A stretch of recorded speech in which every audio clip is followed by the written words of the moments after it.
an honor to have this spontaneous gathering with us even before our rally starts. I wish it were on better occasion, but look behind you there. That right there is Justin Trudeau and the NDP's cruel April Fool's Day joke on Canadians. It is a joke. Look at that, nearly $2 a liter. That's crazy. It is a joke that brings tears to the eyes of most Canadians, because after 8 years of Trudeau and his coalition with the NDP, everything costs more. 2 million Canadians line up at food banks because they can't afford food. 1/3 of food-related charities are turning Canadians away because they've run out of food. In Montreal, a couple of weeks back, there was a small riot after the food ran out and the police had to be called because there were too many hungry people on the streets clamoring for something to eat. In St. John's, Newfoundland, there are 28 dead bodies left in refrigerators outside of a hospital because families could not afford a funeral or cremation. Can you imagine that? Leaving your aunt, your father, your sister, your brother in a freezer next to a dumpster at a hospital because you cannot afford to give them a dignified goodbye. These are the kinds of stories that we see after 8 years of Trudeau.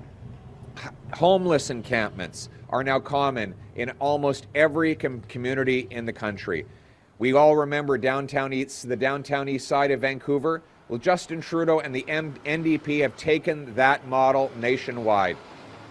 They've doubled housing costs with rent, mortgage payments, and down payments now costing twice what they did 8 years ago when Trudeau promised to lower them.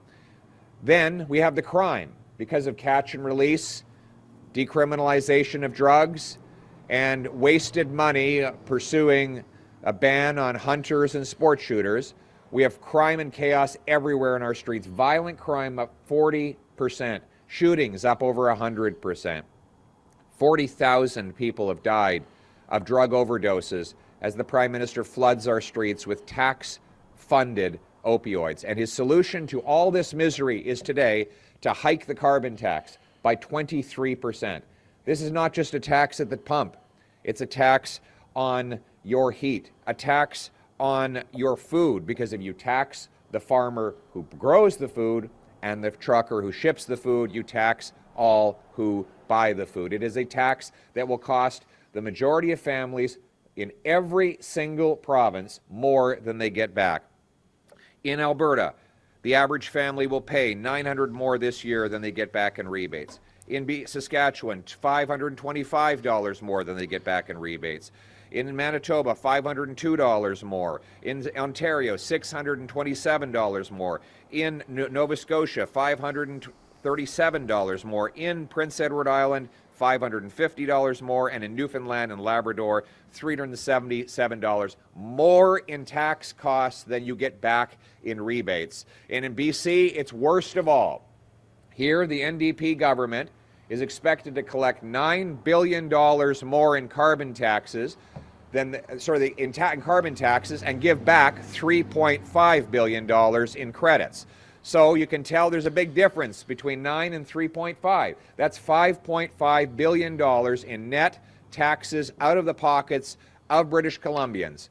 It is a combined tax imposed by Trudeau in Ottawa, but happily administered by the NDP government of David Eby here in British Columbia. My friends, the good news is life was not like this before Trudeau, and it won't be like this after he's gone. There will be a carbon tax election with a very clear choice between Trudeau, a costly coalition of Trudeau and the NDP, who tax your food, punish your work, take your money, double your housing costs, and unleash crime and chaos in your community, or common sense conservatives, who axe the tax, build the homes, fix the budget, and stop the crime. Common sense conservatives will axe the tax to bring down costs on our farmers, on our small businesses, on building materials.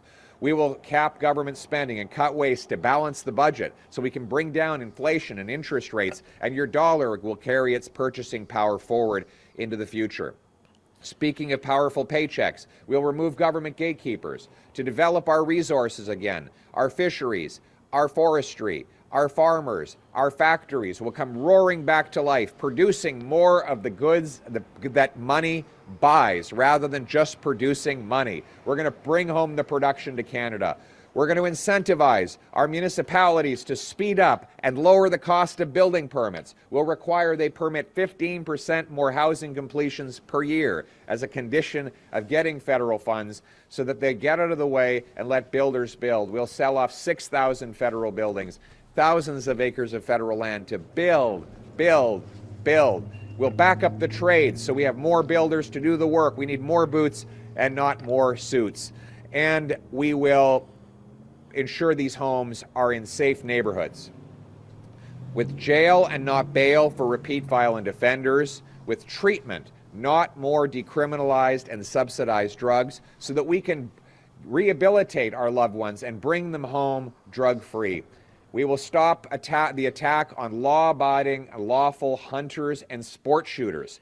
We know that our hunters are not the problem. It is the criminals who bring the guns over the border illegally. We'll put the money into reinforcing our ports and our borders so that we keep the illegal drugs and guns out of our country, and we bring home safety to all Canadians. This is the hopeful, bright, and optimistic future that awaits with a common-sense Conservative government that will axe the tax, build the homes, fix the budget, and stop the crime. Let's bring it home. Thank you. Thank you so much. We'll now have time for a few questions from the floor. Thank you. Hi there, Jordan Davidson, Nanaimo News Now. If your party removes the carbon tax, what would that mean for provinces like BC who have implemented their own? It will give the British Columbia government the authority to do the same. Right now, Justin Trudeau has basically threatened BC. Yeah. Or all provinces, yeah. BC will bring in its own carbon tax, or if it doesn't, the Trudeau government will force one from Ottawa. Mm-hmm. Yep. By removing that threat, British Columbians can elect a common sense provincial government that can axe the tax here in BC. The alternative is what Trudeau and the NDP are both proposing now, which is that they will quadruple the tax. They want to raise it. This is just the beginning. They want to quadruple the tax up to 61 cents a litre. So you've got another 43 cents of carbon tax hikes coming if Trudeau is re-elected in his coalition with the NDP. What I'm saying is a common sense Conservative government will axe the federal tax that will free British Columbians to elect a provincial government that will do the same. Thank you. Next question. Hi, Claire Palmer, CBC News. You spoke quite a bit about food insecurity, and I was wondering if you would support a national food school program or school food program, and why or why not? Well, after 8 years of Trudeau, 1 in 4 school children is going without enough food. That's a major failure for Justin Trudeau. This is after 8 years of promising that he'd help the middle class. Well, now, by his own admission, 1 in 4 kids don't get enough food. I find it ironic that he's promising a federal food bureaucracy in Ottawa the same day as he raises taxes on food. Yeah. His carbon tax on the farmer who grows the food and the trucker who ships the food is a tax on the single mom who can't afford to buy the food. I'm reminded that he brought in an affordable housing program. And what did that do? It doubled the cost of housing. So my common sense plan is to axe the carbon tax to lower the cost of food for everyone so that we can reverse the malnutrition that Justin Trudeau's 8 years have caused. Thank you. Thank you. Next question. Drea Humphrey with Rebel News. You've made it very clear if you form government, you will axe the carbon tax. But will you also withdraw us from the underlying United Nations Paris Accord agreement, which allows us to be unfairly taxed on our emissions while giving China a pass? Well, we will not be unfairly taxed on our emissions, and I will not give China or any other country a pass. We'll we will reduce emissions and costs, but our approach is completely different than Trudeau's. His approach is taxes, mine is technology. His approach is to raise the cost of traditional energy that we still need. My approach is to lower the cost of alternatives. His approach is to put up stop signs in front of our workers. My approach is to green light green projects. We need a massive abundance of clean, green, emissions-free energy by giving fast permits and responsible permits for hydro dams, nuclear power, carbon capture and storage, offshore tidal wave power.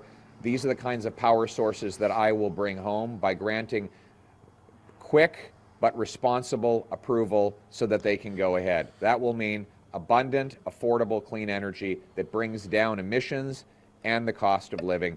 Trudeau wants to drive production to dirty dictatorships. I want to bring it home, powerful paychecks for our people. Thank you. Thank you. Next question. Hi, Kendall Hansen from Czech News. Nice to Yes, see you in Nanaimo thank you. again.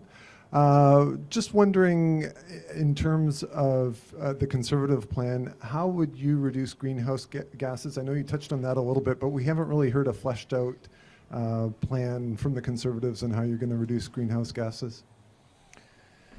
Again, our approach is to lower the cost of alternatives rather than raising the cost of traditional energy we still need. That means quickly approving hydroelectric dams in, for example, Quebec, which needs to double its output of hydroelectricity over the next several decades in order to meet the demand for emissions-free energy. We need to green light tidal wave power off the East Coast, the kind that Trudeau blocked with years of bureaucracy. We need to speed up small modular nuclear reactors that will supply clean, green, emissions-free electricity onto the grid. We need to support carbon capture and storage that will allow industry to put emissions back underground where it came from. In other words, where Trudeau proposes taxes, I propose technology. Where he proposes to raise the cost of traditional energy we still need, I propose to lower the cost of alternatives. Where he wants to drive our jobs to dirty dictatorships, I want to bring home powerful paychecks for our people. Thank you. Thank you. This will be the final question. Jonathan Bartlett from Global News. Reporters at an anti-carbon tax rally in Hope, BC this morning were harassed and yelled at for being there. How concerning is that for you? Really? I didn't witness that, so I can't comment on something I haven't I haven't seen that either. I'm going to have to look, find that out. All I can say is that we need to unify our country around an optimistic vision to axe the tax, build the homes, fix the budget, and stop the crime. All right, Thank I'm you going to go very much. find that.